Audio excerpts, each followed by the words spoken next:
This is Cover Shit Podcast. I'm with the legend himself, Trapzilla, in the building. He's worked with people like Lil Uzi, Lil Pump, Peep, 6ix9ine, basically everyone in the rap game. Riff Raff, Riff fucking. Raff, fucking yeah. My one of my first. You know, it's funny. One of my first people I worked with was actually Zoo and David Dan at Mind of Genius. So I have a lot of like inroads in the EDM world as well. I've played major festivals all over the world. I've been behind a lot of projects that people don't even realize I'm involved in. One of the things that I've consistently done in my life is to just try to provide value, and if I get the credit for it after, it is what it is. If not, it's not meant to be. I don't really have a desire to hold on to people's lives or take credit for their actions. Where I see a lot of managers and bit players that like to run around crying about being left out. And a lot of them are in situations where I just really did the fucking work and they just sat there, took advantage of the situation, and then cry later on about it. But you know what? It is what it is. I think Yeah. if you're gonna get into the creative spaces and try to like really like implement some type of stuff that's gonna have some historical basis, you have to be willing to be a footnote or the kind of person that people really need to know what the fuck's going on in order to understand if that person had that involvement. There's a lot of players in this industry and a lot of other industries that kind of go unnoticed. They kind of get painted into this, let's say, especially if they're not the kind of people that really are giving a fuck what people think about them. So they're open online. And Right. let's say they have mental health issues or some situations go up and down. My life has never been fluid. I've never had stability. It's because I'm always reaching for more. And I'm okay with that kind of dichotomy. Has it been problematic to my family life and my social life and my business life? In reality, yeah, it has. But I sleep at night really good, bro. Yeah. And I don't really hold any anger or any type of like confusion with my relationships with people. Like I'm just me, bro. It took me a long time to get there. There's definitely Okay. a long time my life was based on like anger and resentment and shit like that. Just not there anymore, bro. Just I like to be at peace, regardless of what it is. I feel you, bro. Also, like, I think in the music industry, if you lash out online on Twitter and shit, and people see it, you kind of look like a fool, and no one wants to fuck with you Well, after yeah, that, yeah. like a And you know what the liability. crazy part? You know what the crazy part of this industry, bro, is just like, yeah, you look like a fool, but then to a core group of people that actually know what time it is, you Right. become a hero. So Mm. like, you got to kind of pick your poison here in terms of who's going to respect you and what that means. I know that I've been involved in pretty much every major hip hop or fucking DIY like music Bro. act in the past like good 15 years. There's a footnote of history that I have with all these people. Um, I would like to think in as some people consider this sad or stupid or the case may be, but I'm probably one of the most uncredited writer producers that exists in the modern era. And I know that sounds kind of like fucking crazy, but the reality is yeah, bro, like the amount of music that's definitive to this generation of kids that I had a direct involvement in that I'm not officially credited in is at this point gone to like a sick level. There's songs that I've written that get released, no mention of me whatsoever, and it's just like put it this way, bro. I never came in this shit to get like fame, fortune, or peace. No. Maybe I made a lot of money in the internet marketing space for a long time. Yeah. I was heavily involved in the call center world. I did a lot of like spam based tactics, everything from voice broadcasting to Google Maps spam to generate phone calls for affiliate marketing spaces. Okay. I've managed extremely large call centers on and offshore. I just know what I'm doing when it comes to like mass media and just Yeah. really pushing something out there. And I think my experiences and my abilities in that arena allowed me to have the kind of inroads in music in a quick fashion that no one really could. I was very quickly finding myself in the room with major artists just because Yeah. I just understood the concept it's pay to play, bro. Like, if I want to get a major Okay. artist in the studio, like, you gotta be willing to pay to have them there. And if most people aren't willing to pay, they Yeah. almost take like offense to the concept that they have to pay. But bro, like, it's a business. You know what I mean? People's I feel time is you. worth money, and I So think that. yeah. What? So is that how rappers blow up, or they come up? So what Uh, you do? I'll tell you exactly. I want to know let's let me give a quick breakdown to everyone that's in the rap game or trying to get into this rap game. This is a business first and foremost. The concept of natural music progression and just the desire to collab, bro, it's not that anymore. Hip hop has a very organic history in the streets. Turns to people just meeting up, dancing, fucking rapping, freestyling, the whole 9 yards. That's beautiful, and you'll get self respect on the streets from that. But in terms of making it commercially in this industry, you have to be a marketer. You have to be a social media expert. You have to understand relationship building, and you have to kind of have the kind of street hustle that comes with being a drug dealer in order to understand providing value and exchanging that for exposure. And it's not what people think. I mean, you'd be surprised what like $500 will do for you in a couple rappers' DMs. Most of these kids aren't making any money. They'll take $50 for a repost. They'll take $150 for a feature. You know what I mean? Like, shit. it's all about reaching out and communicating with kids that you can, if you are able to identify the metric background of most of these creative artists, and you looked at this as a business and in a fit, just in the sense that you're in your reality or just an affiliate marketer, but in the music space. And if you come into that and do the right JV partnerships and you do the right type of exposure on that end, you're definitely going to get a look. Now, anybody could get a look. Anybody could get a chance to really catch that virality. Do they have the talent and the quality level and the insight to make music that's going to fit a specific demographic in a specific wave of time? Very few and far between. Some of the best rappers that I've seen in my life, marketing wise, have an understanding of internet marketing concepts to such a deep, profound level, but without the same vocabulary that people like me and you that have experience in the space would use. A lot of the kids that I've worked with that have had a lot of success, like who? Let's say I'll throw out a name like Pump, Smoke Perp. I thought you were gonna say Pump, yeah. Yeah, it's just, bro, like I always reference him because he had such a profound understanding of virality. He unbeknownst to him, he was an amazing internet marketer, bro. Like, bro, I saw him on Worldstar. Yeah, bro, like, he blew up like off of like what's 2 + 2? He said 5 before he like started making music, and that like in itself is like pretty genius, bro. Like, yeah, bro. I think a lot of these kids get themselves in weird situations because they assume that there's like a magic to this, and that's when we start getting into kids getting themselves in occult situations. And that kind of speaks to a lot of the dark side of this industry in a long time as well. Like, everyone has their own ability to believe or not believe in esoteric principles and different things, and let's say demonic intervention and the whole 9 yards. But if we look at this from a historical basis, music has always been something along the lines of almost an occult, like psychotherapy to a certain extent. We can even look at the hertz of pop music. Hitler had figured out that around 40 hertz, which is the hertz of most pop music is in, created a situation in the human mind that created an anxiety and almost an uneasiness, which creates a situation where you start attaching yourself more to what you're hearing. So a lot of the auditory principles that exist in like propaganda and everything else that were developed during World War II for a long time are pop music principles at this point. And I think people need to understand the science and understand the history and the background of structure, sound, chord progression, key, pitch, BPM of songs that make it on top of the charts. And there's a consistency to it. There's almost like a mafia behind the engineering and songwriting and everything as well. Because if you look at the top 10, we can take a top 10 chart right now. And I want you to look at the songwriters, producers, fucking engineers, mixers, and 9 yards, and you're going to start seeing the pattern. And if you don't play in that realm of pattern, your opportunities get shut down to a long sense. Where we live in a DSP era that is extremely problematic to the natural progression of music. DSPs in and of themselves are computer programs and they're algorithmic. Anyone that understands programming understands with these algorithms, they can be manipulated in the back end to change things. I have done a lot of case studies personally with a lot of different artists, just in terms of like watching how numbers play out. One of the most profound examples of that, I would say, would be like ILoveMakonnen Tuesday. When he was with OVO and they had their falling out, we witnessed Tuesday's numbers like go from extremely large amounts of streams to literally just like 5% of those stream numbers overnight, and it was after a falling out. In my communication with different representatives from different DSPs, I've come to the conclusion that on the back of these DSP providers, there is a red light, green light, and yellow light scenario. I don't know who exactly has access to this back end.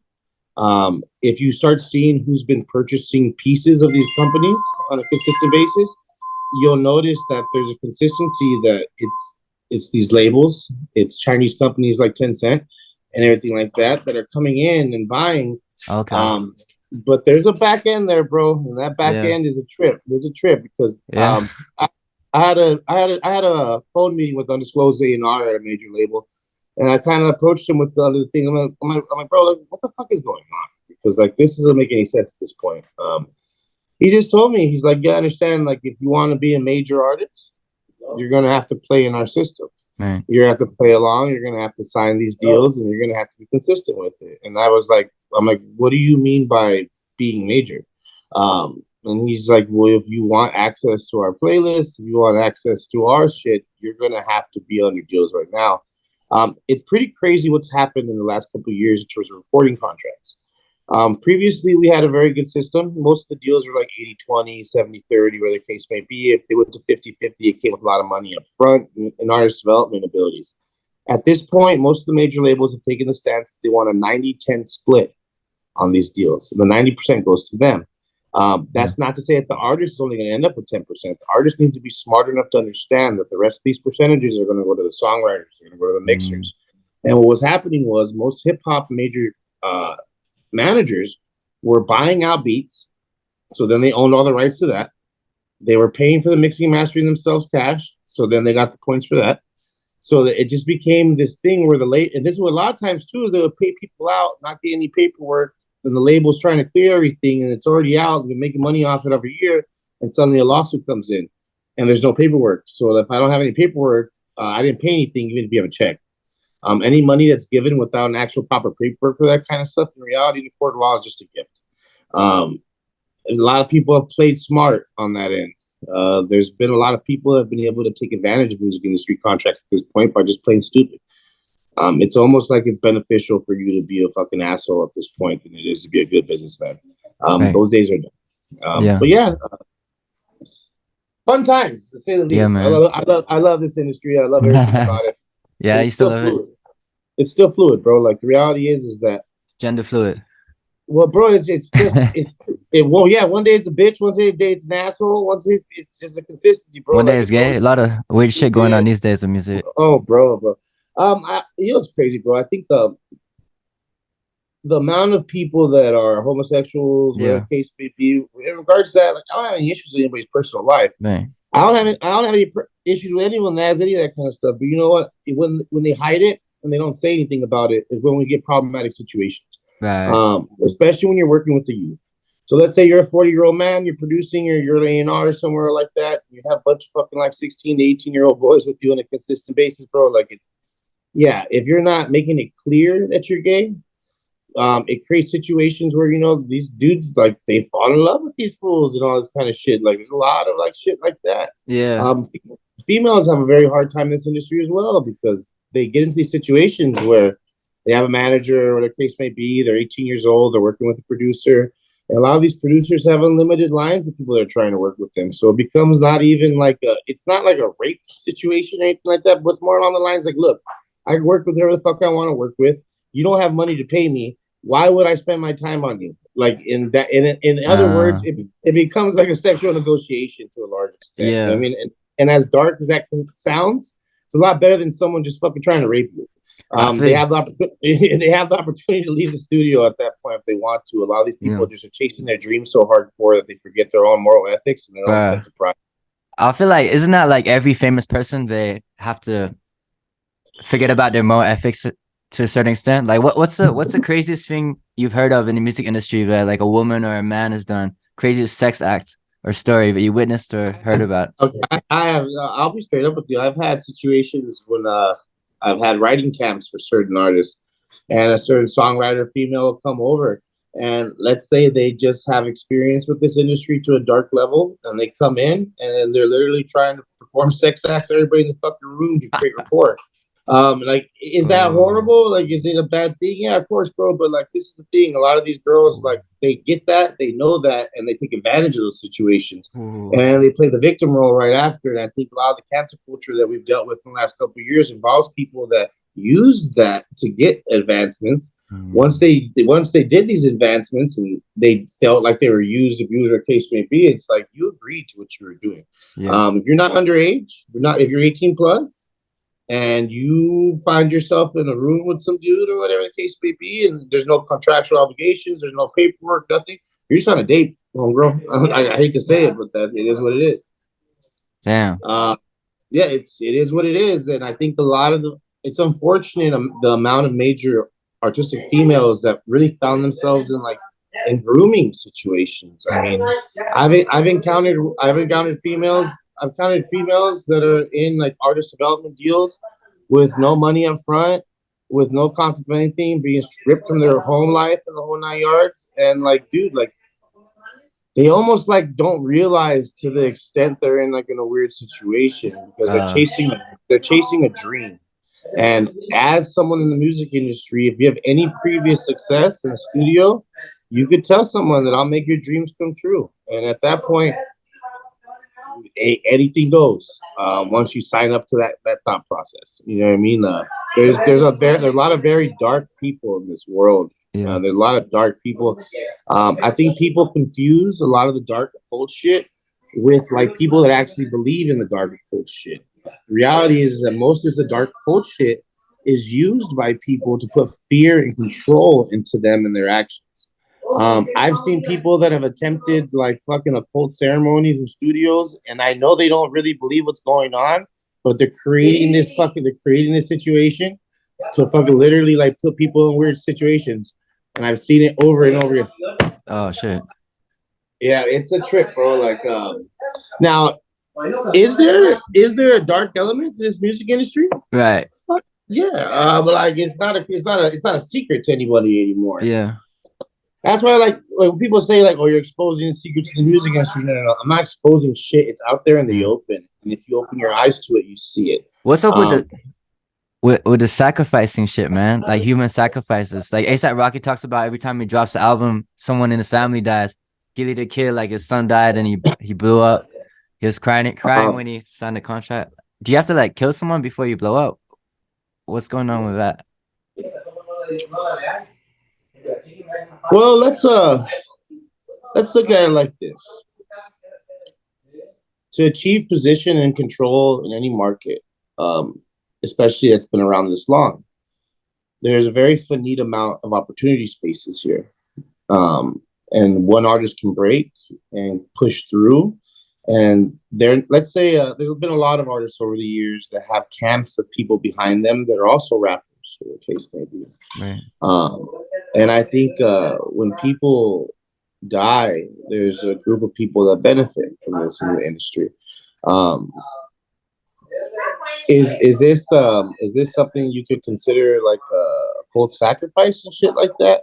We have to start looking at more of the geographical areas of these people where they're involved in and what the background is in these areas. Without getting too specific in name, I will get specific in area. Let's talk about South Florida. South Florida has been a hotbed of a lot of variations of Santeria and variations of devil worship, variations of very ancient religions in Africa and the Caribbean. There's a religion called Palo that is very prevalent in South Florida and Hialeah and all those areas where all these kids are from. Do I personally believe that a lot of the South Florida kids that really had traction had some involvement in that kind of world? If you've spent time in the ghettos in Miami and South Florida, they all do. From the gang members to people facing charges, it gets kind of wild, bro. Like, that uses a lot of like fucking animal sacrifice. Oh shit. People that literally go to cemeteries and dig up bones and use sacrifices with that. Yeah. Now ritualistic murder and shit like that. Yeah. Does it happen? I'm sure it does. You sure? You know. Or you can't talk about it.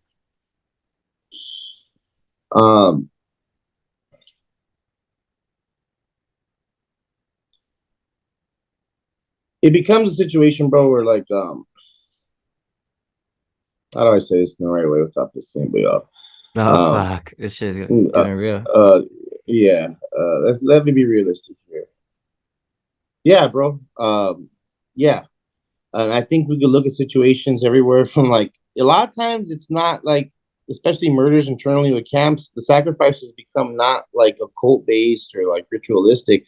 It's more along the lines of, you two guys own a piece of me, and if I don't fucking get rid of you fools, I'm not gonna have shit on my percentage end. And then people in financial issues start fucking turning to like fucking pie in the sky concepts. I think we look at situations like even like YNW Mellys. and we see those two people, his friends that were involved in most of the music shit, getting killed like that. If that is that not like a ritualistic murder to a certain extent? Yeah, it is. Do I have I met that kid and he's a good person to me? Yeah. Is he an amazing musician? Yes. But I think over the years, if we've noticed, like people that have an extreme like talent in music, it comes with other things. Be it comes from a bipolar disorder, a multiple personality disorder, schizophrenia, any type of like psychosis that can lead to some really narcissistic like issues. Yeah. So we're dealing with situations like that. I think yeah, bro, there's a lot of people that have been fucking killed in this industry specifically to push other people's agendas. Yeah. Is it based on some type of like fucking like occult concepts? Like probably. Is there a lot of these kids that believe that like worship of certain entities and other things like that is like that as well? And that's not to knock it, bro. Even me personally, bro, like I'm a very big follower of a lot of indigenous religions in Mexico, and I spent a lot of time like studying all that kind of stuff. And especially in Mexico, we have a culture of attaching ourselves to certain saints, kind of outside of the prism of Christianity and Catholicism. Like, for instance, like this here on my arm is like this is San Judas. San Juditas is considered like a narco saint to a certain extent, but he is in Catholic dogma. He is the patron saint of lost causes. And the patron saint of providing like passage in the spirit stuff to like any things that wouldn't necessarily be too kosher in most religions. There's a specter that he holds, and if the specter's on the other side that this one's on, like the staff rod, it means that you could kind of pray to it for some evil shit. Be it like the death of someone or the fucking just money or whatever the case may be. And I think across the world, we see people that attach themselves to occult principles in order to achieve some type of success. And I think it's more along the lines of how it's optically looked at as opposed to their real true belief in it. Because the people that really believe in that kind of stuff respect it enough to kind of not play with it like that. There's definitely a dark element of that kind of religion, and there's light to a certain extent. And I think we could look at people like Princess Nokia. If you look at a lot of her videos, she is definitely involved in Santeria and all that kind of stuff. But she does it from, well, yeah, I look at her videos where it's like the Bruja video when they're all white and they're in the forest. But it's different elements of it. That is a pure, like, honest, like, fucking powerful way of doing it that has good intention. Once you start getting the darker stuff, it becomes more of a fucking hack to get success, which is an evil thing in itself. How does that work, bro? It's like any other religion. If we look at witchcraft, is like, this is the thing, bro. Christianity is witchcraft. Judaism is witchcraft. Like, it's all witchcraft to me because that's what it is. You're believing in something that isn't there, you can't see. So in order for you to really believe it, you're really believing in something that's not in front of you visually. Yeah. And once you start believing things that your eyes can't see, bro, like, that's the epitome of what like a cult is. And whether you want to call it God or the devil, it's one of the same. I think people have a misconception of a difference. I don't look at someone who believes in an occult religion any different than I believe in a Christian in that sense. I have a very troubled past with a lot of like religions and stuff like that, and I've seen the dark side of shit like Christianity, Catholicism, and the like. But yeah, to answer the question about that, bro, yeah, are people getting killed in a sacrificial way in the historical timeline of music? Fuck yeah. It is what it is. There's especially with a lot of the kids that have died like recently in the SoundCloud stuff, especially with fentanyl and everything like that. It becomes a situation, bro. Like, this is the thing. Let's look at Juice WRLD. He was extremely good at recording nonstop. Some of these sessions this kid would have like 30 songs done at the end of them, which is unheard of in this industry. So he was recording every day. So if you have thousands of songs already lined up and you're in a contract before you die that gives a majority of the percentages to your managers and everything the case may be, and as you spend time in this industry, maybe you start waking up to the fact that people are fucking you over, and everyone else in the room, management wise, starts understanding that and getting a little bit apprehensive and scared of what can happen if you walk away. But if you don't walk, if they get rid of you, and I'm not throwing any blame or accusations toward anyone on that end, but his death definitely was beneficial to the people that had him on contract. Yeah. You know what I mean? Like when we see things that are play out the way they do, it gets scary almost. Yeah. Did you meet? It's just. Well, what are you gonna say? It just gets almost scary with a lot of these kids, bro. Because I kind of like call it real quick when things are gonna go wrong. For real? Oh, bro, it really revolves around the type of drugs and the type of women they have around. Okay. And when I walk into a situation and I see a bunch of people smoking fentanyl and the whole fucking 9 yards, this is the thing, bro. A lot of people have misconception with fentanyl. Everyone likes to talk about fake pills and all these poor people, bro. Most of these people are smoking straight fent, and they know what they're doing, and they've been doing it, and it's all bullshit about the fake pills. Majority of the people that you see and hear that talk about they died of like fucking overdose from fake pills, no. You were smoking straight fentanyl. Yeah. And fentanyl is the kind of drug that it's really weird, bro. And I've seen this play out over the years because it's become normal in most circles out here. Really? Yeah, when I grew up, bro, like heroin addicts, like you had to hide it. You know what I mean? Like you were shooting up, you were doing some dirty shit. Like it was like frowned upon completely. And now, like, especially with the prevalence of like marijuana extracts being so big, people are used to seeing people with torches and different type of fucking like tools. And they put it in little dab containers and they hit that shit and no one knows the difference and no one really understands that they're in a room with people doing that. People aren't dying from touching fentanyl with their hands. It's not what that is. One thing that I have noticed has tripped me out is that fentanyl, for some reason, when I've seen people use it, if they hold that shit in, they die. And it was explained to me that if you hold that in, like the amount of like intake of that drug that happens from more than a 3-second like inhalation hold, it like literally goes time 10 in terms of attacking your opiate receptors and everything else. And that's why these kids die so quickly. A lot of these kids will get addicted to something, get off it, spend a couple months clean. Yeah. Then they decide to relapse or start using again, and they assume that they still have the same tolerance levels they had before, and they take a normal hit in their eyes and die. It's been an interesting ride, bro. What happened with Lil Peep, man? He died of fentanyl. Like, do you think did his label fuck him over, or was that just a freak accident? Look, no, let's be real. You can look at court documents that existed in the trial that just got settled, and I don't think people settle trials like that without some type of blood on their hands. The way I look at it is this: the kid overdosed, okay?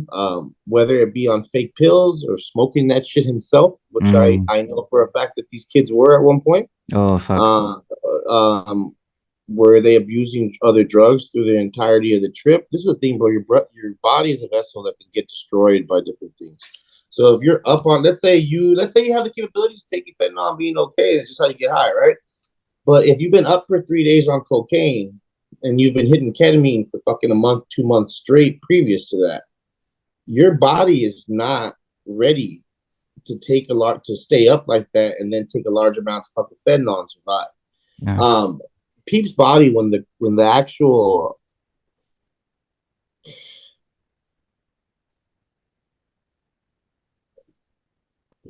his body was at 87.1 degrees when they found him. The human body goes down in degree every like minute that you're dead. So it kind of told me and his mother that he had been dead there for a good 6-7 hours. I've always kind of tell people this, that like if you're gonna be around people that use drugs, you need to learn how to deal with an overdose. Overdoses are not deaths. Overdoses become deaths when they don't receive medical attention fast enough. If you OD and you call a fucking ambulance, and in most states in the United States, we have what's called safe harbor laws. So if you're with somebody in your house and they overdose, if you call the ambulance and invoke that safe harbor fucking clause, they can come to your house and save your friend, and you're not going to face any legal charges, regardless if you have fucking 100 keys of cocaine sitting right there. They legally cannot prosecute anything they come in and find. But these people get scared and they freak out, and then there's this panic and nobody fucking calls the ambulance, and that's when we have dead kids. Sure. So if people have the balls and the fucking preparation, the fact that there's not Narcan on every tour bus, the fact there's not Narcan in the backstage of every concert, it's this disassociation the music industry wants to have with health. And a lot of it goes on to like when we talk about like liability issues. If I am a manager, whatever the case may be, and I do have Narcan everywhere, am I kind of saying that I know that kind of drug use is happening around me, and am I liable for it at that point? A lot of these insurance policies with these like fucking concerts and everything else have clauses with mental health breakdowns and drug addiction that these labels understand and try to invoke from time to time. If you look at Peep's video when he had like a 20 Xanax in his fucking mouth previous to him dying in the bus, I firmly believe that was not him trying to take that many Xanax. I think that was an attempt to invoke an insurance clause to end the tour right there. And I know that to be true. It's just a lot of weird shit, bro. Wait, insurance clause? So like, how? If you, let's say this, let's say you have insurance on a tour and it has a mental health clause. So like if your client has a breakdown or a relapse of drug addiction, let's say that's in the paperwork that he can get off the tour and still be paid. So I think a lot of shit that happens, bro, involves that. And Pete knew that. His management sure did. You had a documentary that didn't even mention the tour manager that was on the bus.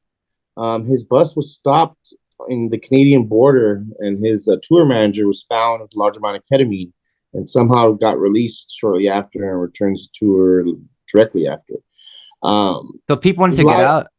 People wanted to get out, and then he didn't want to be on that tour anymore. Shit, and then they knew about that, and they might have switched for drugs or something, and he accidentally took fentanyl. You think something like that? No, I think, to be honest with you, me personally, I think the kid was smoking fentanyl raw. Okay, I think they asked. This is the thing. I think they were asking for fake pills, and people don't want to accept that reality, bro. But like, let's say this. Let's say I'm a touring act, and I got like a lot of people bring people with them on tour specifically just to go get their drugs. Like that's what the person's job is, right? Right. Let's say I hand you $200 and tell you to go get me some fucking Oxy or whatever the case may be, or some Xanax. Let's say I'm just some broke fool that's on the bus and just needs money, right? Like, if the real stuff is gonna beat the $200, and if I can get fake shit and get it for like $10-20 and pocket the 180, sounds like petty money, and it's insane that that's the amount of money that can risk someone's life. But yeah, like, that's what plays out. And I kind of have a firm belief that's what happened. I think a lot of blame gets put on like Maria Bonds and a lot of these kids that supposedly brought the drugs there. But dude, he was already dead by the time these kids get into in the back of that bus. And they're consistently letting fans go to the back of this bus. Like, I almost feel like it was an attempt to like fucking like kind of deflect the reality of the blame of the situation. But this is the thing. You know who's responsible for Lil Peep's death? Gustav Fahar, him. Right. And I think there's a level of personal responsibility that people do not want to put on these artists. But if you want to fucking be a fucking drug addict and you want to fucking take that kind of drugs constantly, and trust me, I've been there myself, you have to take personal responsibility for what you're doing. And if you aren't willing to take that responsibility, you have no fucking business using these drugs. In my life, I've been a cocaine addict. I've fucking been every type of addict I speak of, right? But I was always functional, and I was always able to maintain my business acumen and keep my respect in that end. Have I had like mental health issues myself and breakdowns? Yeah, bro. I got fucking 2 kids I barely see. I'm not okay. Like, you know what I mean? That's just the reality of it. No, yeah, being a father in this industry is a fucking trip, bro, because one of the situations I found with my baby mother and everything like that was that it became, once we had kids, it became like, I met her, she like slid in my DMs as Trapzilla, right? Like, and so she got with Trapzilla, but then you know what? You wake up and you're with Adolfo Salazar. You know what I mean? And as my children were growing and I was more focused on being a father than being anything else, she started to resent anything I was doing with music because, unfortunately or fortunately, when it came to music, I've never had a problem with getting girls' pants. You know what I mean? And it's kind of maybe be a sex addiction or whatever the case may be. I have fucked a lot of girls in my life, you know what I mean? And being loyal and being monogamous has just kind of never been something that I've been able to pull off for an extended period of time. Yeah. Be that low self-esteem, abuse I faced as a child, or the case may be playing out later. Oh shit. It is what it is what it is. You know what I mean? Like, and I think most people in the creative spaces have these like dark childhoods that kind of created our ability to, bro, like when you've gone through shit as a child and you kind of have to like almost like disassociate from the realities of what's happening. That disassociation creates a superpower in your creativity, especially when it comes to creating characters and music. Because a lot of us are so troubled by the realities of ourselves in our own lives that we turn to the ability to create characters, especially with social media that allows you to create these characters. I can't tell you how trippy it's been over the years to meet people that I see online be a certain way, and then in person, it's like, oh shit, that was like a programmatic like concept of marketing that you were going with, right? For real? Like I mean, like you're not that. Like I mean, not even in a bad way, like to a certain extent, like you know what I mean. But like when you see these kids talk, like a lot of the social media, like a lot of these like SoundCloud kids, you see them on social media, they're one thing in person, whole other fucking person. And it gets weird. And then you have people that are character based. And then there's people that people assume are character based. Because like one of the main ones, Riff Raff. Riff Raff. Yeah. People assume that's a character, bro. Yeah. But the reality of Riff Raff is that he's from fucking Katy, Texas. His father is, right? But his mother is actually a fucking Jewish woman from upstate New York. That's family is actually one of the target heirs. His mother leaves New York, goes to Texas because she falls in love and gets kind of cut off from that. But over the summers, they would send Riff back to fucking New York to be with that side of the family. So imagine like you're poor in Katy, Texas, but in the summer you're around extreme wealth that's not yours, but you get exposed to it. And I think that's what became the character of Riff. He was a basketball player. Okay. So he grew up around the Blacks and Acres homes and all these projects and everything like that. You know what I mean? So like, he is an authentic black dude from Houston in a white body. It's a trip. Okay, so he's like spending time at his dad's house and his mom's house, and one's rich and one's poor. Exactly. Okay. Bro. Like, you know what I mean? Like, so. How was that? I just want to say, how was it touring with Riff Raff, bro? How was Riff Raff like in person and shit? Did you do a lot of? Like, this is the thing, bro. Like, I learned more about this industry being that than I've ever had in any other scenario. The amount of major artists that would invite us over, like just to be there, it was weird. But everyone from Drake to Bieber, like you know what I mean, like you meet them, bro. We party with these dudes, bro. Like nothing new. Like I spent a lot of time. I spent a lot of time with the Beebs, fucking sipping lean and shit that over the years. Like his fucking drug dealers were all my friends here in LA. Shit, bro. A lot of major people over the years, bro. I was doing coke with Ryan Phillips when I was 14. You know what I mean? Like you really want to break down shit. I managed all ages nightclub in Hollywood when I was 14 years old. So I was exposed to the industry and drug use in that world at a very early age. By the age of like 21, I was already kind of burned out from the club scene, which is like sounds hilarious to a certain extent now. Yeah. Like I mean, you weren't even of age to get in, and you're already tired of it. What are you doing at 14? You were managing kids? No, at 14, I was managing an all-ages nightclub called Arena Friday Nights. They were transitioning from a hip-hop night to a EDM night, and I was a little raver kid. I sent a cold email to the owner of the club saying that, like, I don't know, bro. I was really early on. I was really good at emailing people I wanted to be involved with and just being honest. And at this point, people opened every email. A lot of these kids don't even fucking use their email address at this point, bro. It's fucking nuts. You know what I mean? Like, bro, I saw some shit about Bieber, like that Diddy groomed him. I saw it on YouTube recently. Is that shit real? I don't know, bro. Like Diddy in and of himself is an interesting character. Yeah. My barber, rest in peace, Caesar, was actually his barber. The parties in South Beach and fucking Star Island and shit like that.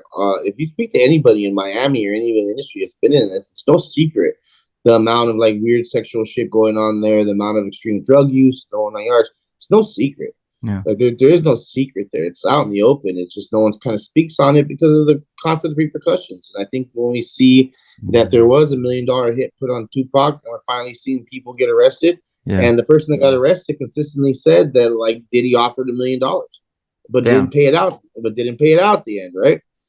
So is there criminal liability to putting out a hit on someone but not paying it? Because is that a defense in court, like that you didn't pay it? Like, what are you talking about? That there's no money transfer. Oh shit. Yeah. Damn. So like, the people aren't stupid, bro. They're not. And I think the most deviant people in this industry are some of the smartest. Okay. To get away with evil shit, you got to be a smart person.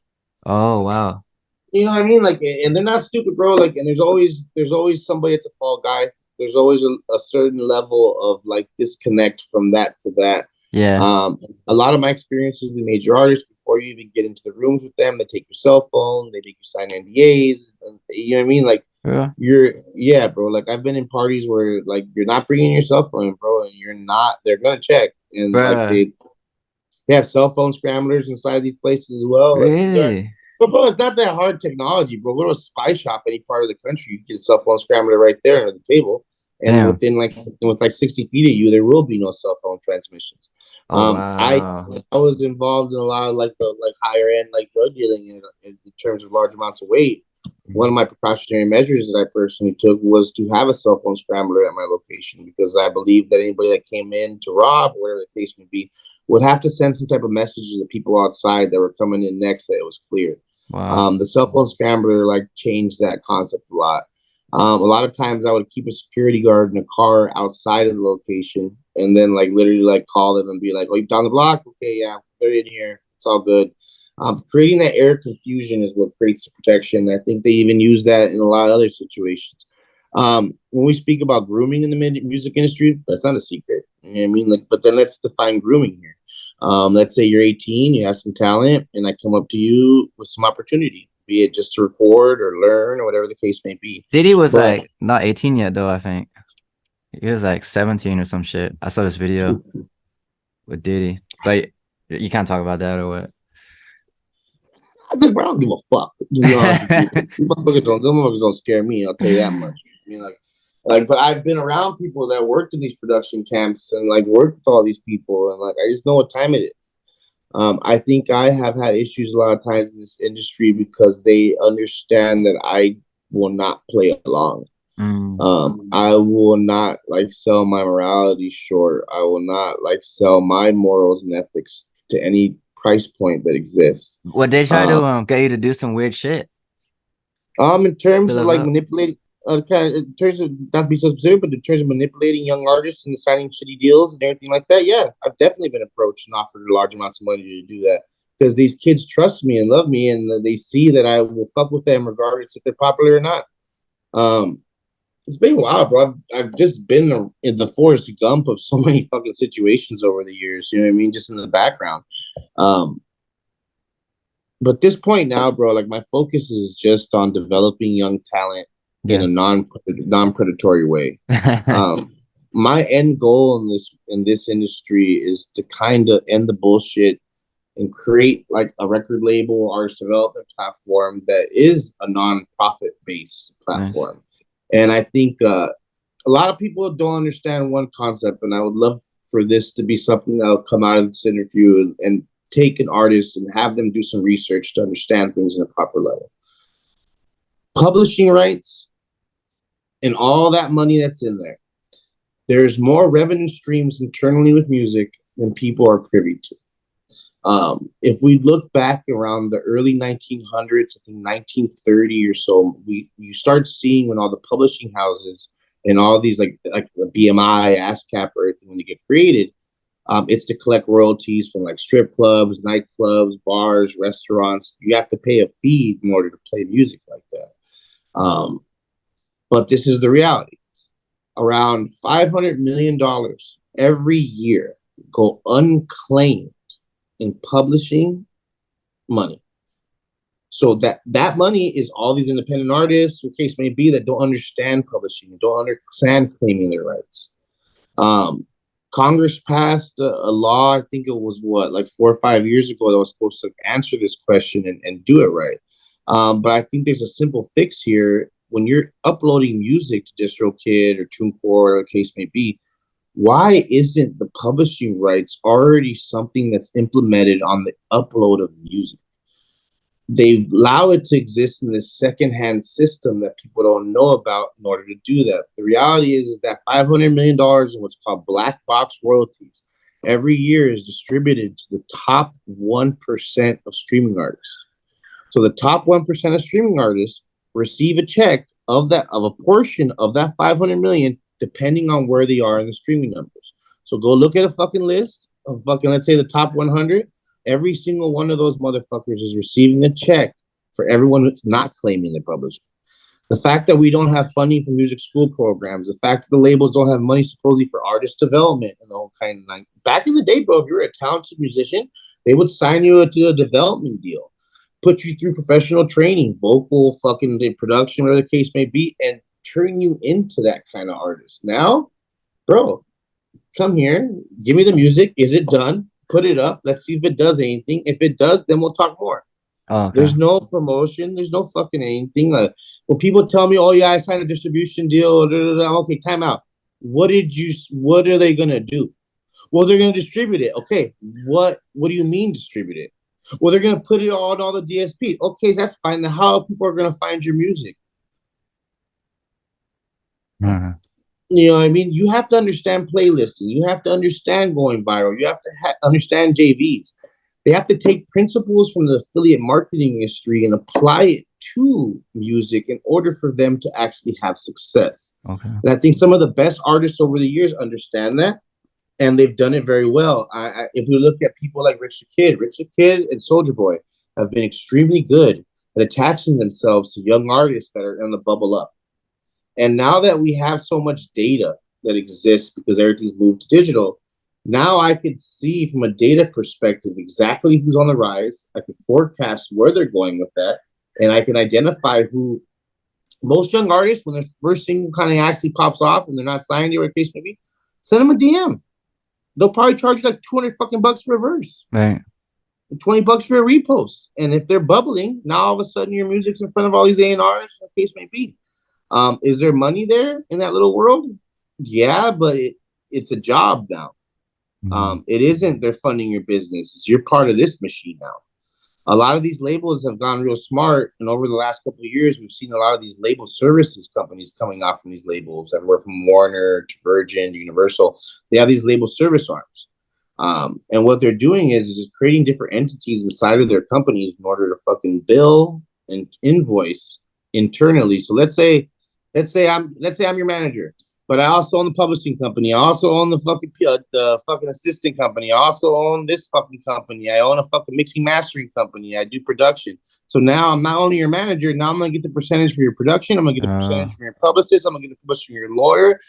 Now I can start taking more and more. Legally, you can't take more than 20% of somebody on a management contract, but I can sign you to a management contract and then charge you an extra 10% for your publishing, an extra 10% for fucking your publicist, an extra 10% for your day-to-day manager and everything else. But you see how they can start cutting that pie up more and more and more, and you as the artist just sitting there looking like an idiot. Yeah.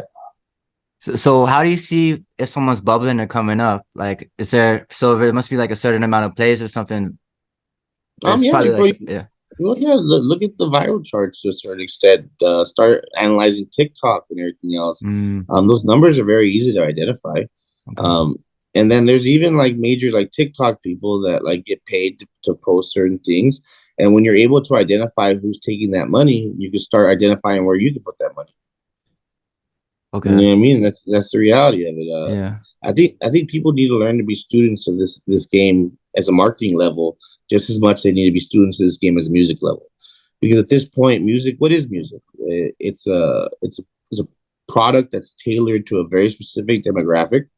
And it's something, if you have a certain product, you need to identify the profile of your customer. Right. Target audience. And you got to start building your stuff to target that. When I was first starting out in EDM music, I started looking at things like, how the fuck, like, what do I do to be different here? So I was really into like SEO optimization at the time. So I started doing a lot of I started doing a lot of research in terms of like certain songs and remix that are being searched on Google. So I batched out like the list of the top 100 searches that were song plus remix. I started making remixes to all those songs and uploading them and ranking number one in the search engines and YouTube for those things. Nice. And I saw an immediate growth in everything I was doing. Yeah, being programmatic and being a student of internet marketing will take you so far in the music industry people don't understand. Yeah. And if we look at like a lot of people that are more on the underground or the internet that kind of control things in terms of manipulation, social media metrics, a lot of these distribution companies are starting to play that game too. I won't say what record label or what company is doing this, but I have personally walked into rooms with thousands of cell phones, thousands. And what's going on with these cell phones is that they're all different phone numbers and they're different fucking area codes and the whole 9 yards. When Spotify and other DSPs have these like password leaks, those passwords and usernames get used by these people on these cell phones. And all of a sudden you have these unique profiles from all over the world streaming what you want them to stream. Having 10 to 20,000 cell phones doing that on a constant basis, you could already see how that would affect the numbers internally of these systems. Shit. They're very, very easily manipulated. And if you understand how to cloak it, as people in the affiliate industries have, I've done a lot of shit in the dating ad space. I did that too. You understand how to cloak shit. Cloaking on Facebook, right? Did you cloak on Facebook? Facebook ads? I did a lot of that shit, bro. Like, fucking hell, that shit was hard.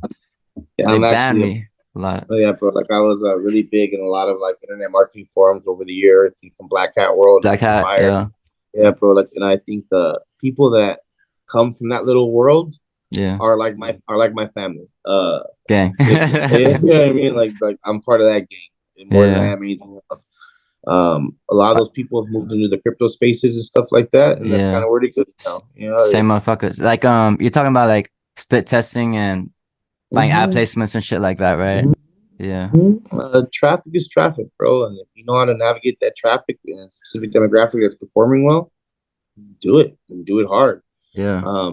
People I've seen recently. I saw something that was kind of troubling to me, but there was an artist that I know that the label that she was working with was running dating ads on Bumble, and like it was just a dating ad with the girl's like photo and all her information on there, and like the messages were going out. We're like, hey, I like the profile, blah blah blah. You seem really cool. Come check out my profile, and then they go to the profile and she's a musician.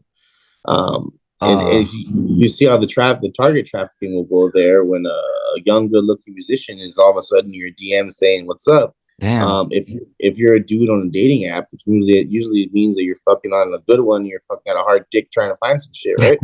Yeah, and a young woman hits you up like that. Well, I'm gonna go listen to all the fucking music and I'm gonna fucking try to participate. Oh shit, that's genius. But what happens? This is the thing though. Like when you do that, what are you doing to the future of that artist? Because that fan base you're creating, are those really fans? Or are you creating for music? Or are you creating something that would be good for an OnlyFans or some shit like that? Yeah. You know what I mean? So like there's a fine line with all this shit. Like it's gotta be weird at a show as well. When all these Sims pull up. She hasn't even gone on tour yet. So we're gonna see. It's gonna be weird. Yeah, bro. I have like a hard time like dealing with young artists that like they get so addicted to any type of metric. Let's say you've been working on music really hard for a good part of your life and you didn't like have any motion. And all of a sudden you're having motion from this advantageous marketing concept. You get off on it. The endorphin rush starts happening. People are listening. Oh, fuck. It's like, no, bitch. Like, they're not listening for that. Like, you're not getting, you know what I mean? Like, they're checking you out. Like you become a potential like fucking people that I just like have sex with. You know what I mean? Like, so people will get addicted to the music, whole 9 yards. But then you create like fucking weirdos in that concept because now you have stalkers. Now you have people DMing you, and if you are not protective of your name or any connection to your name online, it's not that hard to find someone's information based on their social media profiles. I'll fucking have your fucking home address and phone number in 10 fucking minutes if I wanted to, if you have a social media profile that you're not protective of. Internet research is powerful if you know how to do it. I think most people just don't know how to do it. And it's something people need to understand and learn. You want to be a music artist, be a marketer first, bro. Right. I didn't know it's. I didn't know it went hand in hand that much, man. Like internet marketing, but I guess it's the same for everything. Clicks bro, are clicks. music is just an offer, bro. That's all you're doing. Just an Right. offer. Yeah. You That's know what I some mean? proper Like, scam shit, bro. Fucking Tinder profile. Jesus. no, bro. You could go a lot of different ways with it, bro. Yeah. Very early on in my life in internet marketing, I was very heavily involved in spamming social media profiles all over. I would have like 20,000 fucking profiles of fake girls, the whole 9 yards. When I was doing like fucking more of the dating and like fucking like adult stuff. Yeah. And That's during these crazy. days, people didn't really understand the concept of like fake profiles. Now people are way more privy to it. But like in 2010, bro, I could fucking PHP inject fucking shit into MySpace and fucking direct message millions of fucking people. When we were 15, me and my Yeah. friends did that. We sent every 15 to 18-year-old girl in the United States when we were 15 as well. So they people don't cut that up and make it I seem feel like I you. was being. Dude, for years our parties were packed with people that came from those messages, and the message I sent out was just, "What's your story?" That was it, just 3 words. Shit. Bro?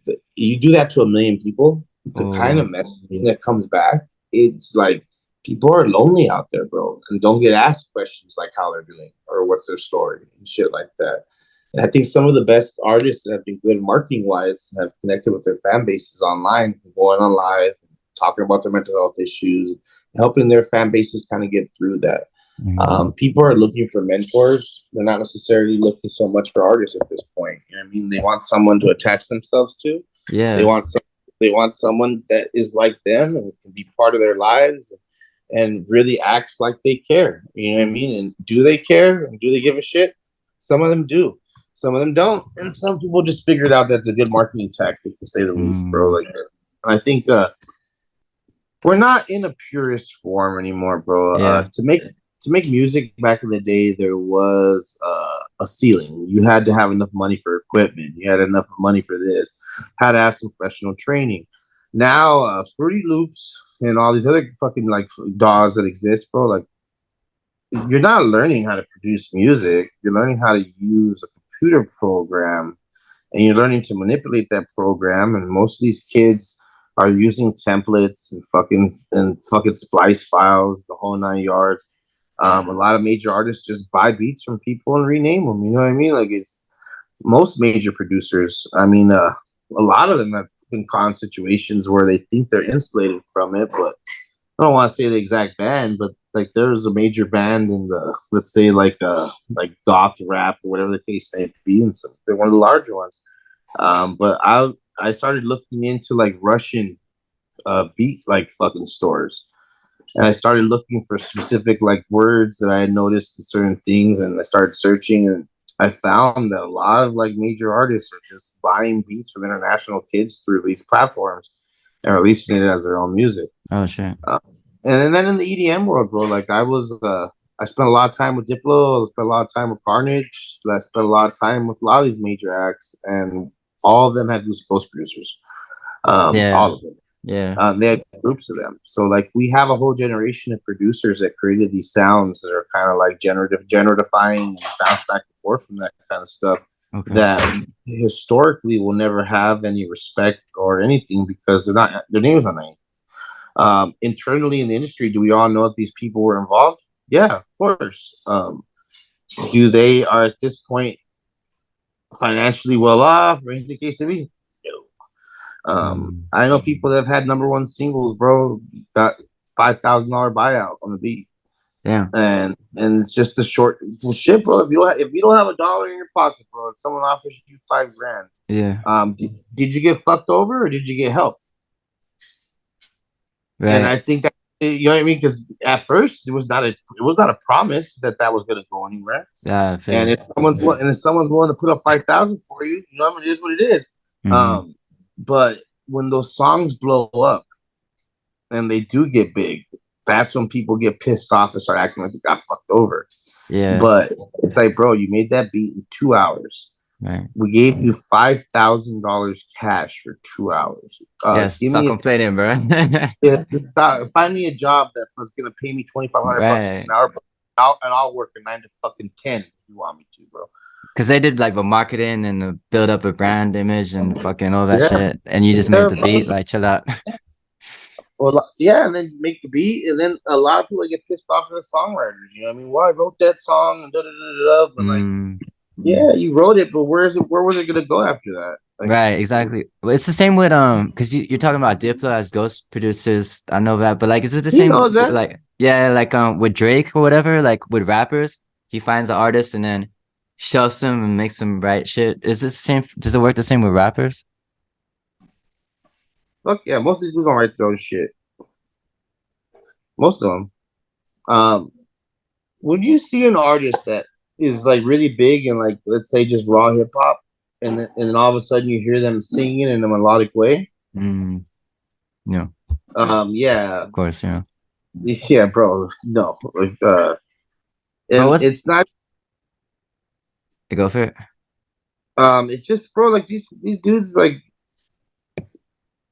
you could be a dude. I know good writers that take fucking ghost writers because, bro, like, some people are just really good. You know what I mean? Why not get involved?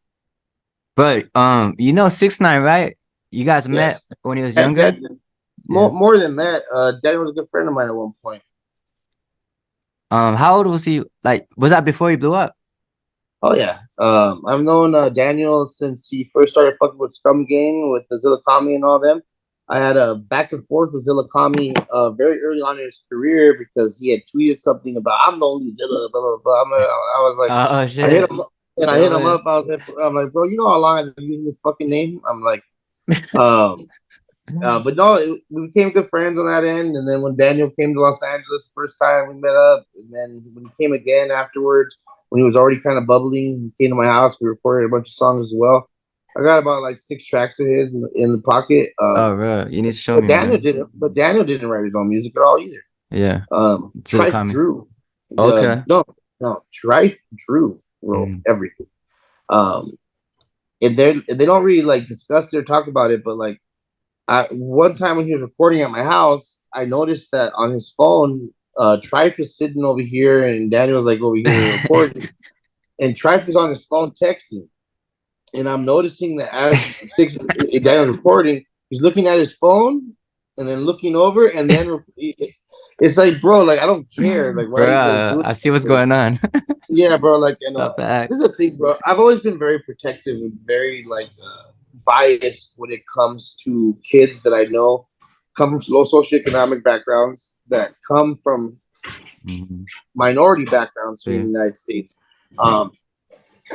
This is a very racist country. This is a very classist country. Yeah. Opportunities that, like anywhere else in the world, bro, if you have money, your opportunities are bigger. This is what it is.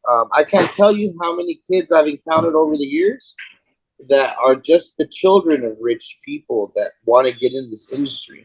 Okay. And they force themselves into it. Like there's one kid that people don't realize has such a profound effect on music of the last couple of years, and that's been Travis Barker's son. Travis Barker's son is pretty much like picked and choose who he's wanted to work with his father for the last couple of years. And it's kind of been the who's who of a lot of shit. And you know what I mean? Like, so he's been a tastemaker for a lot of times. A lot of these like big social media people have become tastemakers that get to define genres and everything else like that as well. Wait, how long was 6ix9ine Honeypot for? Because I heard you talking to Adam 22 about 6ix9ine being a honeypot. This is my theory here with all this, and like, I know this to be true. That kid had gotten popped before everything started, and a lot of people don't understand when you get arrested or anything like that, you're given the opportunity to cooperate if it involves a large amount of drugs. If you're facing like a 20-year sentence for what you're found, and they tell you, hey, we're not going to put you on paperwork as a snitch, but you're going to provide us with information that allow us to continue certain investigations.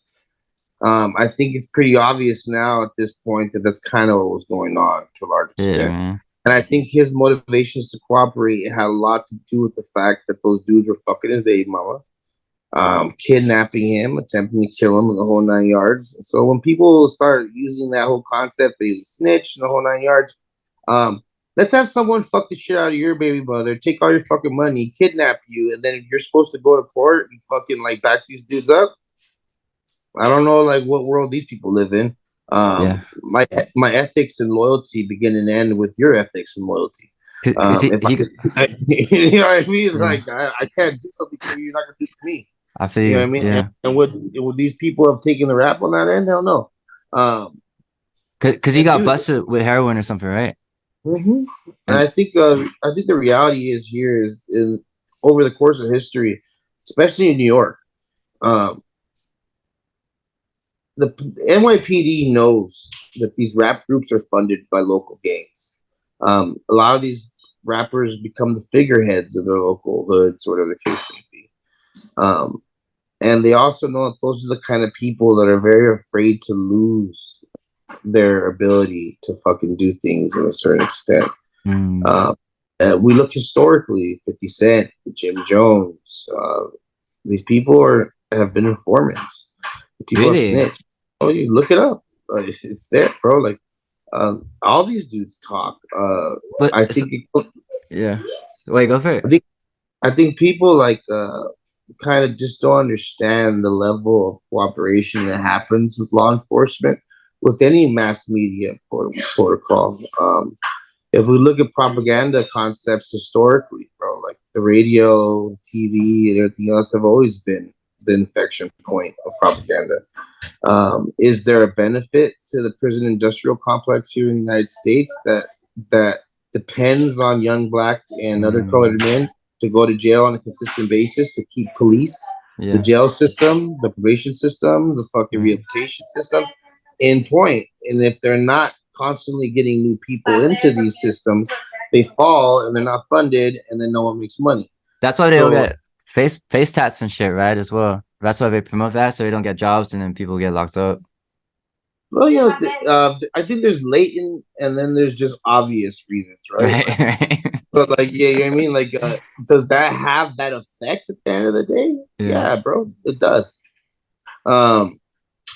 Just dangerous game. And my advice to everybody in this music industry shit is if you don't love making music and are okay with doing it at home and listening to yourself, it's not for you.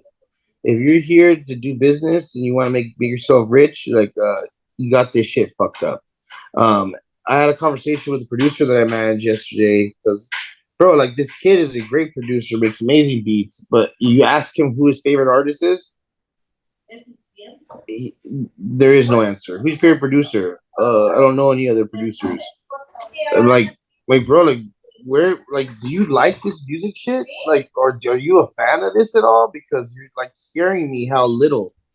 Like, how about you familiar with Drake, yo? Yeah. Ruler? Okay, look. I sent this one producer. I have this new girl that I'm working with. Her name is Flocka, Brick Baby shit. She's an amazing artist. She's a young 18-year-old Mexican girl from here in the Valley, in San Fernando Valley here in California. I've been working with her for a little bit now, and I'm very excited to see where she goes. But I had my producer kid. I was like, "Yo, I need to make some beats for her," but she like kind of raps like Drake, yo. So I need you to kind of like listen to his catalog. This motherfucker, like 5 minutes later, sends me a screenshot of like the Drake song with Drake. And I'm like, bro, I'm like, you just like, I'm like, do you not realize like how left field you just went with this? Like, that wasn't what I was telling you, Dick. Like, I was telling you to fucking go listen to like Flu Flamin' and shit like that, bro. Like, horror shit. And I think, bro, like if we listen to the radio right now, especially in hip hop, like once you reach the plateau of success, all this music starts sounding the same. It's the same producers, the same engineers, everything else. There's not much difference to any of this shit anymore. There's a very formulaic structure to go viral online. There's a very formulaic structure to go viral on TikTok. And I think a lot of people have misconceptions on TikTok numbers too, because everyone assumes it's like the dances and all that shit. No, it's the random fucking video of like praying mantises fighting each other to the death that have a song in the background that have the most effect on.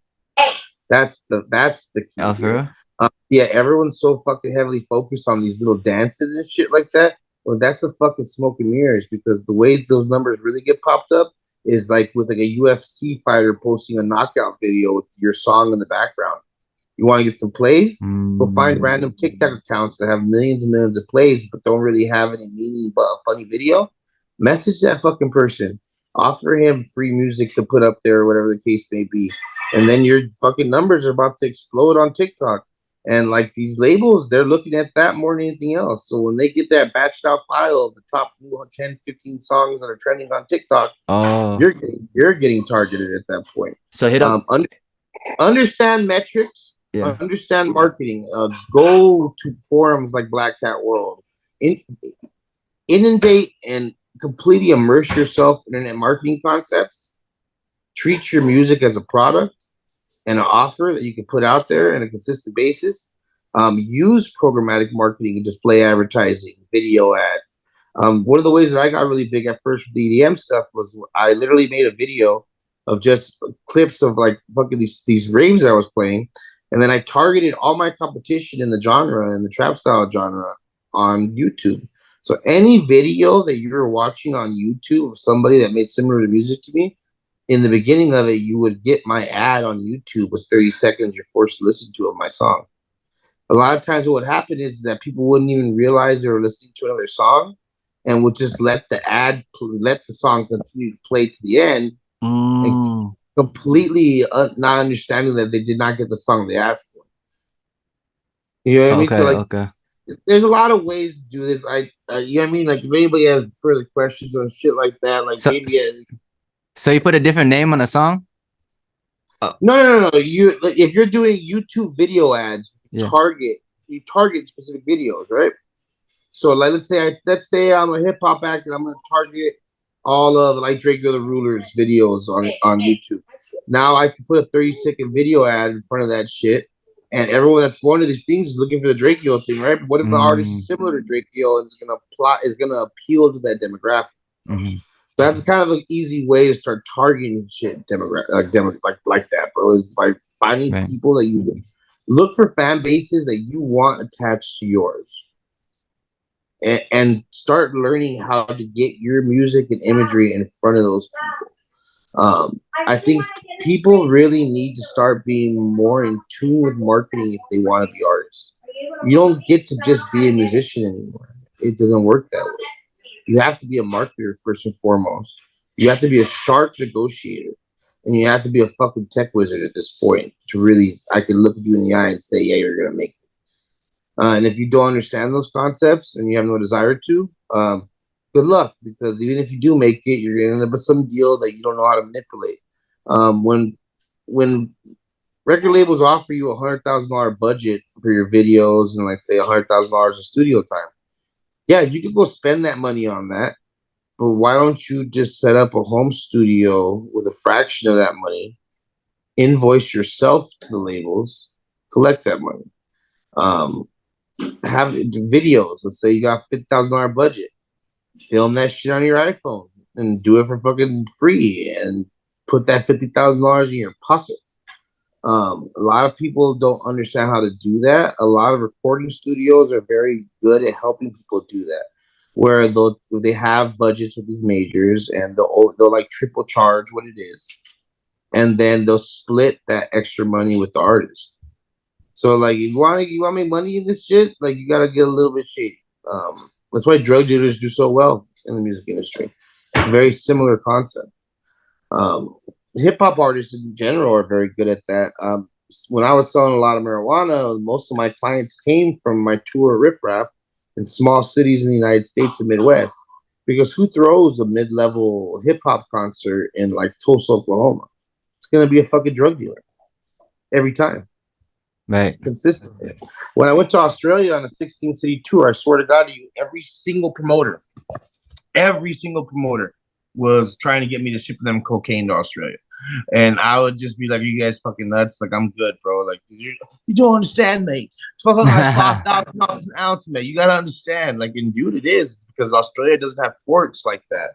There's like 2 ports in all of fucking Australia. So like their ability to control what comes in and out is much different than other countries. You know what I mean? But yeah, that's my thoughts there on that one. Yeah. Wait. Yeah, so what else? Well, wait, what did you say about the tattoos? Said it's like it's blatant or obvious. What would you say? Yeah, this is like Saluditas, you know what I mean? Oh, Like, no, the face tats. I said, like, what's the reason? face tats. You know what face tats are, bro? You know what they are? Cries for help. 9 times out of 10. But the thing is, too, bro, it's Damn. also like it's a signaling effect to like people that like you're all in. It's like once you get that face tat, like this fool serious. You know what I mean? Like this fool actually wants to get some shit done. I've almost gotten a bunch of face tats. Yeah, You know what I mean? Like, I thought about it. It's like, bro, like for what? Like, yeah. I like to be able to put on a long sleeve shirt, some fucking suit, and be able to walk into some corporate situations. You know what I mean? Like, you gotta know how to put the costume on, bro. Yeah, exactly. Because I was asking if that's a reason, if a labels try to get people to the black community to not be able to get jobs and shit. No, but I almost feel like these kids do it on purpose so that they start taking it that serious because they know they're never gonna get a job after that. Right. You know that's what I really feel it is. Is there a lot of shady A&Rs and marketing people that exist internally at these labels that are like doing weird shit? Like, yeah, bro, of course there is. But this is the reality: is that the music industry at this point right now isn't what it was before. When they sign you to a deal, and let's say the deal's worth like $1 million, what the case may be. It used to be where the label was put up that money. But now, like Merrill Lynch and a bunch of other investment companies have internal offices at all major labels. Your record deal is a loan. So it's just if Warner signs you to a deal, Warner just took out a loan with the company and is now mitigating their risk financially with you because it's a loan that has stipulations on both ends. You know what I mean? So it just gets real tricky, bro. Like, yeah, 360 deals, Lil yeah, Yachty. bro, they don't even want these. A lot of people they don't even want your 360 deals anymore because these dudes got so used to taking cash. That's like actually on 360, right? But every city you go to and you play, you're playing these after parties and the concerts, and you're just taking cash. How does a label get your money at that point? Right. And and that's kind of why we are in the 90-10 deal era of this shit. You know what I mean? Like it's wild. Most people are on 90-10 deals. It's crazy. What do you think about Tupac? Was he a CIA agent? Did he really die? What do you think about that? That motherfucker's dead as fuck, dog. You know what I mean? Like, you got smoked. That's what happens. Fuck around and beat somebody up in front of a fucking casino. And they're known gang members. You think they're just gonna sit there and allow that to happen? No, bro. You're gonna get fucking shot. It is what it is. People get back, bro. Like, you know what I mean? Like, you hit somebody, you do something, like, yeah, it's gonna happen right back to you. That's why I always have kind of problem when people like try to glorify or get all sad about certain like artists. Like, bro, people have bodies, dude. Yeah. What are you talking about? Like that dude killed people. You think that he was gonna come back to him? This world is very fair in reality, bro. Fuck around, you're gonna find out. It's like when people try to say that like foreign countries are dangerous. Let's say like Tijuana or things in like Southeast Asia. It's like, bro, you know when it's dangerous? When you're looking for cocaine and hookers in bad places. Oh man, tell me about it. You could do that in any city in the world. Go look for the underworld elements that are illegal things. You're gonna run into people that are willing to do bad things for you. And that just it is what it is. You know what I mean? That's what it is. There's a video of Lil Pump recently talking to Sneeko and saying he had to do like some satanic ritual or something before it blew up. Do you know much about that? All the South Florida kids were involved in Palo ceremonies and shit like that. I'll let everybody do their own research on what that kind of entails. But bro, like most of them have these like ladies that are their spiritual guides or the case may be.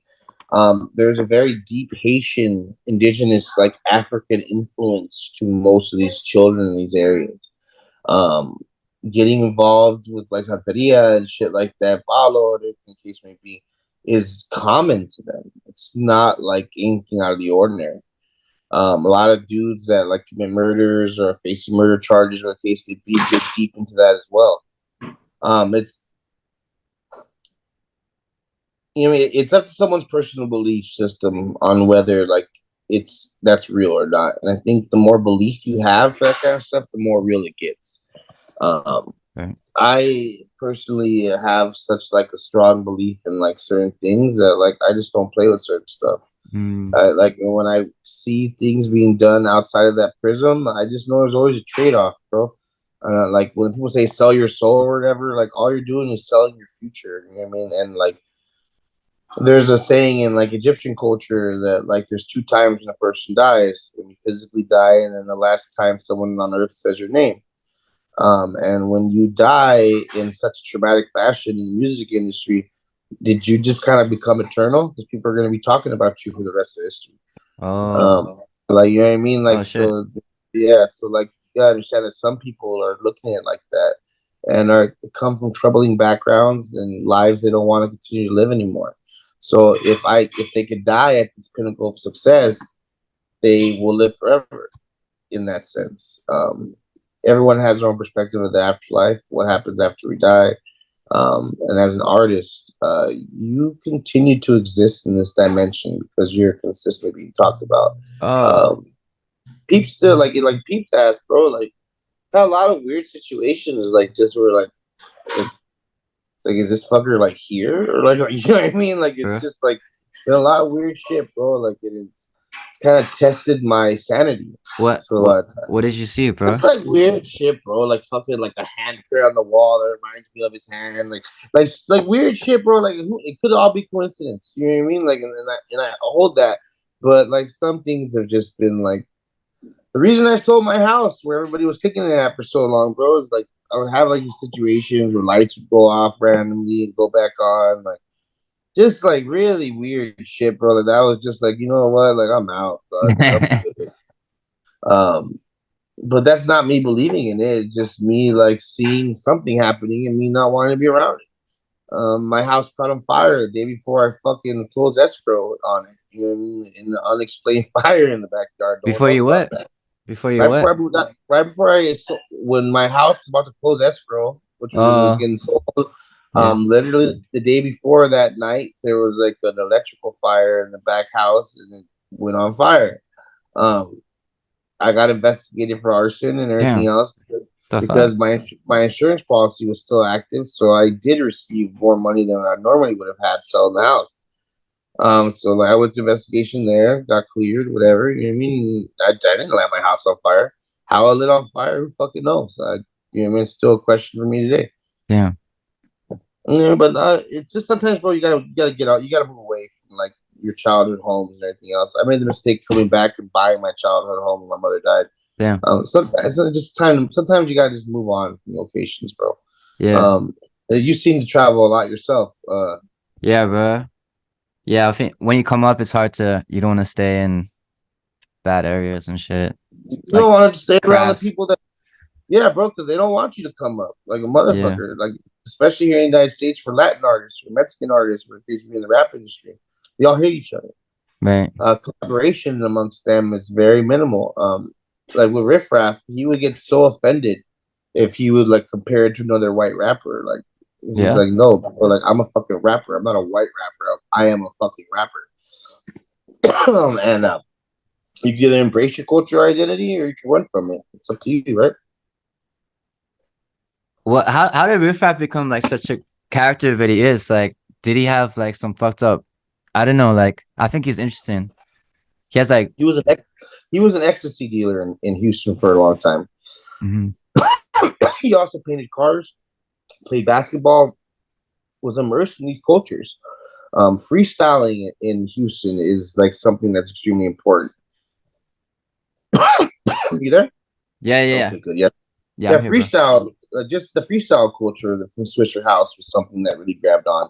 Yeah. His first manager was OG Raw C from Swisher House. He did all the cut and screw tapes and shit like that. So I was exposed with him to a very early time to the recording industry at a high level out there in Houston. Texas is different than most. Very set concert structure, very set hierarchy of people involved. You got to go through these channels to make it anywhere. Like, it's a trip. But yeah. Yeah. You guys probably did a lot of coke, man. Oh, we did a lot of coke. Of course we did. Love Man. cocaine. Yeah. But Me that's too, when bro. coke was good. Now it's all fucking trash and killing people. You know what I mean? Like, I had national fentanyl in my coke. You know what I mean? Like, it's different. Like, I think Damn. cocaine is one of the more misunderstood drugs because there's abuse, and then there's you just do a couple of bumps when you're drinking at a fucking nightclub. And who's to say that's wrong? It's pretty normal, right? Everyone does that shit. It's beyond normal. Like it's what they love it. That's stupid all they want. I don't know how Yeah. many people. Yeah, it's been crazy. You traveled much, bro? You been around the Yeah, world? bro. I have all of Australia, a lot of Latin American countries, most of Mexico, the entirety of the United States, which I think people don't realize how different every state in the U.S. is. California is nothing like Montana. New York is nothing like Oklahoma. There's different cultures, different concepts, different legality structures, different things. I mean, here in California, I can get ketamine, I can get fucking marijuana, I can get fucking mushrooms or anything else, and pretty much walk it into a random fucking doctor's office or a fucking like sesh or whatever the case may be. There's open air drug markets everywhere. Yeah, Pretty wild. I wanna ask one more thing. With sacrifices, bro, like why in these cultures, what does the sacrifice do? Does it like give you good luck or something before you go on a certain path? In Palo, like the concept is that if the ceremony is done in a certain way, that person's soul becomes your dominion. They become the power structure of your spirituality. You know what I mean? Like a lot of these things are invoked. Like, is this something that is real? I think most occult stuff is as real as you accept it to be real. Okay. And the more you accept it to be real, the more it manifests into reality of your life. So that's why I always kind of tell people, you can play with that shit, go for it, but like, there's no repercussions. You know what I mean? Like, and it is what it is. I think some people are willing to sell off their morality and their concepts of being a good person to achieve a certain level of success that they're so desperate for. Desperation is like the mother of evil, bro. Like dead ass. Like when you're desperate for money, desperate for fame, you're willing to do things that you probably wouldn't normally be able to do before. You know? Yeah. Is there much like you've been to these Hollywood parties, right? Is it true they have like a lot of pedophilia and weird shit like that going on there? Yeah, there is, bro. Like when I was like 15, 14 years old in Hollywood, bro, like especially in like the Latin gay scenes in the house music world, it's was totally normal for like a 15-year-old gay Latino kid to have like a 50-year-old like white boyfriend that was mentoring him for a certain extent, taking the runaways into their homes and providing them with like life and guidance and everything else. There's a lot of good people in that mix too that do that and aren't having sexual relationships with these people. But is it still okay for you to take in a 15-year-old runaway to kind of fucking like, you know what I mean? Like, come on, you know what I mean? Like, it gets kind of dark. Yeah. I think in gay culture in Los Angeles and other parts of the world, that little concept of that mentorship of a 14, 15-year-old boy with the older man isn't looked at as like that wrong. And I think we look historically in other cultures, or everything from the Greeks to the Romans and everything else. Historically, that has played out consistently throughout time. And I think we are foolish to look at history and not see its effect on the future. Being in a culture of slavery here in the United States, it's not so out of the question why there is such predatory contracts in the creative fields. It usually is owned by older white people, older Jewish people, or what case may be. And the artists, for the majority of the part, are minority people that come from low socioeconomic backgrounds. So is it easy for someone in that vein to take advantage of people that are have-nots? Yeah, bro. Very. Damn. So you know what I mean? So the Lil Pump fuck a old dude? No, bro. No, Pump, no. Pump's a crazy motherfucker. That will shoot a motherfucker before that happens. I'll tell you that much.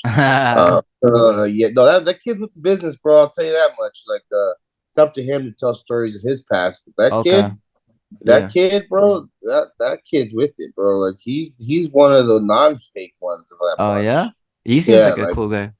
Yeah, bro, he's real. I've watched that kid fucking, like, check people, like, twice his size. Because because he's not playing, bro. Like, he's one of the few that can say with a straight face is a real fucking man. Nice. And like, and people trip out on that. Like, what do you mean? Like, I'm like, no, bro. Like, yeah, like that kid's not playing. Like, Really? yeah, Damn. yeah, play games till you all you want, bro. But I'm fucking gonna shoot you in the right Put in work. scenario. Shit. Yeah, bro. He's Yeah, real. for real? Yeah, bro, he's real. I'll say with a straight face, bro. Like now, he has no reason to be like that. When he was a little knucklehead at fucking 14, 13, and he caught a case. yeah, He caught a case, and that's how. well, you don't catch cases in Florida.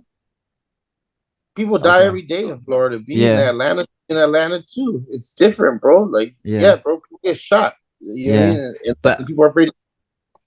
But I mean, because you said like the label has to have to hold something above your head for you to reach that level of fame, right? Like every rapper, every famous person that does something fucked up, like in order or there's a big enough bag thrown your way that you play along. Remember this: the Pump was first signed to Warner underage. When he turned 18, the original contract turned out to be invalid because he wasn't 18 at the time of signing it. His legal guardian wasn't present, and none of that. So he was able to keep his signing bonus from the first deal and re-sign a new deal that offered pretty much double. Yeah. And then we got to start when you look at these kids and their ages, bro. Like the passage, like Pump's 18th birthday, like 15th, 16th, 17th birthday was in a strip club. You know what I mean? Like there's this fine line, and there's just like this openness to allow these kids to do whatever the fuck they want, to keep them happy. But the thing is that these kids are making music that doesn't really have the sonic elements, doesn't really have the structural lyrical elements or like frequencies or case may be that are common in pop structure. But then they're able to achieve these high levels of success that it's just like they understood how to hack this shit. Hacking isn't necessarily that I know how to program and infect shit, but like if you could look at anything and break it down to cause and effects of things that you have access to, you're a hacker. I try to hack everything from a woman's brain to an artist's brain. You know what I mean? Like it's a manipulation concepts in every relationship, and I think the word manipulation has been given a bad air when the reality of it is the manipulation is just sales skills, bro. Yeah. Like like if I have to fucking put my sunglasses on and a backwards hat and talk to you in a little New York accent to get you to do what I want you to do, that's manipulation. You know what I mean? Like we as a culture and industry need to stop looking at that word as such a bad thing. Yeah. It's not. I was thinking about that, man. Like doing good business is also like a form of manipulation. Bro, of course it is. It's like it's because people that do good business sure to make sure you know how good the business they do is and how they're not like everybody else. Right. Just that conversation is a manipulation, bro. Yeah. A lot of these dudes are using the long game concepts of this shit. So like, let me fuck you. Let me let you get an advantage here in the beginning and tell you how much of an advantage you have. And then like 2-3 years later, let me really fucking hit you in the fucking head with reality. Yeah. You know what I mean? Like, using people and shit. That's business, man. People need to stop tying that to negativity or evil or anything like that. A lot of people try to throw under the buses of cult and everything like that. It's like, no, bro, whatever the fuck works for you. Everyone else has the ability to either accept or not. And I think a lot of the esoteric principles that comes of witchcraft or like Satanism, whatever the case may be, if you believe in it, it's going to have effect on you.